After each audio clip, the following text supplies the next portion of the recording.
Welcome to Cruise News, your daily update on everything happening at sea. Visit cruisenews.io to see today's stories and sign up for email alerts. Today's broadcast will cover the modernization of existing fleets, and we'll also look at the expansion of immersive, long-duration itineraries. All right. Plus, we have some reporting on new investments in responsible cruising and coastal restoration. So let's begin with the physical investments being made to existing vessels, specifically to prepare them for global extended deployments. Yeah, we have the precise timeline for Azamara cruises today. The Azamara Quest will be the very first ship to enter dry dock under their new Azamara Forward program. Right, and they have a pretty tight operational window for that work, don't they? They really do. The work starts on October 31st, 2026. And the vessel has to resume service by November 26. Wow, less than a month. Exactly. And that's specifically ahead of the ship's 2027 world cruise. They need the modernization fully completed before it departs. Well, just to establish the physical scale of this project for you, the Azamara Quest was built back in 2000. It measures 30,277 gross tons. Which is relatively small by today's standards. Right, very small compared to the modern megaships. It has a 702 guest capacity at double occupancy and 352 staterooms. And the contractor handling this refurbishment is MGM Marine. Correct. And we should probably touch on the financial scope of the Azamara Forward program itself. Yeah, so it is an $80 million plan, and that budget covers 4 vessels total across their fleet. Okay, so breaking down what they are actually doing to the Quest, it's a lot of stateroom and technical upgrades. It is. Dondra Ritzenthaler, the CEO of Azamara Cruises, gave a quote outlining it. She said, "Every one of our rooms is getting completely refreshed with new curtains, carpets, furniture, and bedding." And we also have some aesthetic details from Martha Brabham, the VP for Design and Revitalization. Right. She noted they are going with a light and fresh palette, specifically blue and light gray tones. Yeah, keeping what she called an elegant yet relaxed aesthetic. Exactly. Yeah. But it's not just cosmetic, right? No, it's not. The Chief Maritime Officer, Minas Miliaris, mentioned some specific technical solutions being installed. Most notably, they're putting in a floating floor. A floating floor. I mean, that's basically for acoustic insulation, right? Yes, exactly. The goal is to give passengers quieter staterooms by physically insulating the sound and the structural vibrations so they don't travel up from the lounges into the cabins. That makes sense for a ship built in 2000. Definitely. And moving out of the staterooms, they are making changes to the public spaces. There's a new Penthouse Suite Deck being added. Right, which will feature 12 suites. And several other venues are getting updated. They're adding a new chef's table, making some changes to the Discoveries restaurant, and rolling out fleet-wide updates to the Atlas bar. There's also some work scheduled for the Cabaret Lounge, though the specific details on that haven't been disclosed yet. Okay. Now, what about the spa facilities? Because that represents a pretty significant operational shift for the line. It really does. They're doing these spa updates through a 20-year relationship with One Spa World. The facility, which is called THESANCTUM, is getting 2 new treatment rooms. One is for couples and one is single, right? Correct. And they're also adding wellness retail space. But the big shift is the menu expansion. They're adding Medi-Spa and Favy services. Okay, so these are physician-administered treatments. Yes. The list they provided includes Thermage, Restylane, Dysport, and microneedling. So we're talking about non-invasive radiofrequency therapies, cosmetic injectables, things that require licensed medical professionals. Exactly. It's a major step up from standard massage therapy. Right. Well, could you clarify the installation timeline for that specific wellness package? I know it's a staggered rollout across the fleet. Sure. So the very first installations will actually be on the Azamara Pursuit, and that starts on August 18. Okay. And that will be followed by the Azamara Quest on November 25. The renovations take about 2 to 4 weeks per vessel to complete. Got it. And for the future phases of the broader Forward program, the Azamara Onward is slated for 2027. Right. Though the exact timing for the Azamara Journey and the rest of the Azamara Pursuit refurbishment remains to be announced. But the Quest will officially debut all of this completed Forward work on its December 18th, 2026 sailing. Right.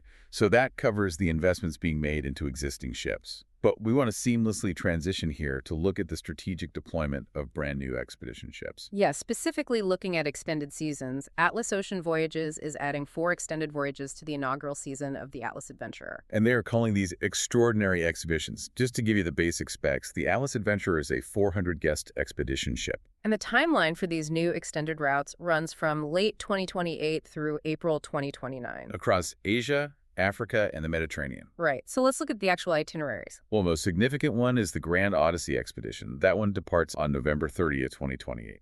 And that sails from Kobe, Japan, down to Cape Town, South Africa. It's a 128-night voyage. 128 nights on an expedition ship. It's a massive logistical undertaking. Absolutely. The second one is the Apex of the East Indies, departing December 23, 2028. That's from Bangkok to Singapore over 40 nights. Then there is the East Africa and Asia Expedition, departing February 10th, 2029, sailing from Bali to Mombasa. And that one is 42 nights. Right. And finally, the Silk and Sands Passage, which departs April 7th, 2029, from Cape Town to Athens for 45 nights.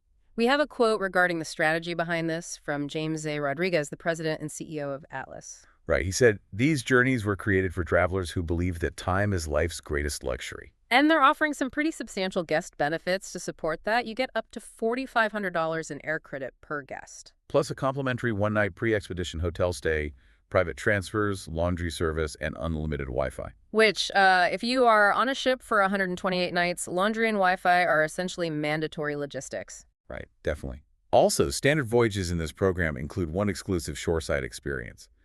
But that 128-night Grand Odyssey actually gets 3. So how do these extended, slower-paced regional programs actually contrast with the line's standard offerings and their current fleet? Well, to give you the exact context, Atlas was only founded in 2019. They currently operate 3 active ships: the World Navigator, the World Traveler, and the World Voyager. Okay. And the Atlas Adventurer enters service in November 2028. But its standard Asia and Africa itineraries are much shorter. They start at just 8 nights. Oh, wow. So jumping from 8 nights to 128 nights is a complete operational pivot. Exactly. It's a completely different model. Well, that expansion into these long-duration regional deployments connects to another industry focus we're tracking. Right. The parallel efforts to mitigate environmental impact in these frequently visited regions. Exactly. Operators are making direct investments in restoring coastal habitats. And there's a new program launching between the MSC Foundation and Asociación Vellmari. It's called Shallow Bays of the Mediterranean. It's a 3-year restoration and education program running from August 2026 through July 2029. And the goals are very specific. They're focusing on Talamanca Bay over in Ibiza. Right.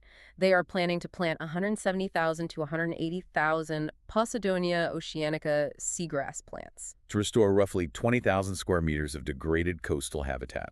Now, if you aren't familiar with Posidonia oceanica, it's an endemic Mediterranean flowering seagrass. And it's vital for the ecosystem there. It supports marine habitats, stabilizes seabeds, and protects the shorelines from erosion. Yeah, and it also stores blue carbon, which is critical for carbon mitigation. Manu Sanfelix, the founder of Asociación Vellmari, spoke about this. He said how easy it is to destroy these ecosystems, but extraordinarily difficult to restore them. That is why protecting the Posidonia meadows that remain must be our top priority. And the scale of the execution here is massive. They expect more than 30,000 people to participate. Right, with the education component targeting 6,000 students across 30 different schools and centers. Operationally, it's going to involve roughly 600 volunteers. They are also going to train 28 educators and 24 separate dive centers to do this work. And this all ties back to the cruise side of the industry through the Explora 3. This program was actually introduced aboard the Explora 3 during its naming events. That's right. Cristina Uzores, who is the co-founder and director of education at Vellmari, was actually named godmother of the vessel. We have a quote from the event. She said, "Every journey to protect the ocean begins with a simple moment.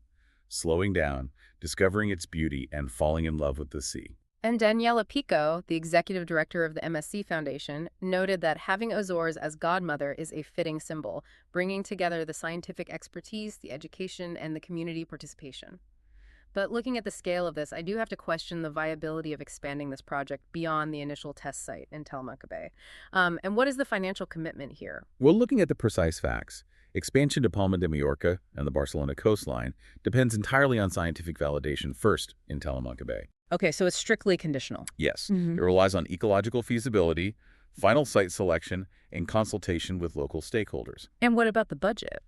The budget for this new 3-year program was explicitly not disclosed. Oh. But for context, Vellmari was founded in 1993, and the MSC Foundation partnered with them back in 2024 via Mission Blue and Dr. Sylvia Earle. Right, and that earlier project successfully planted over 78,000 plants.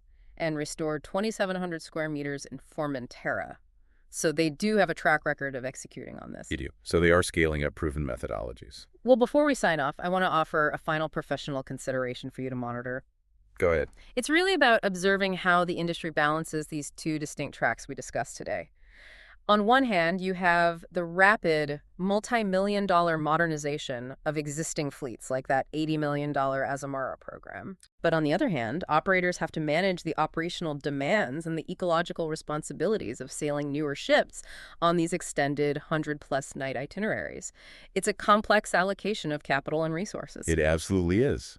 Thanks for listening to Cruise News. Visit cruisenews.io to catch up on the latest updates and sign up for free email alerts.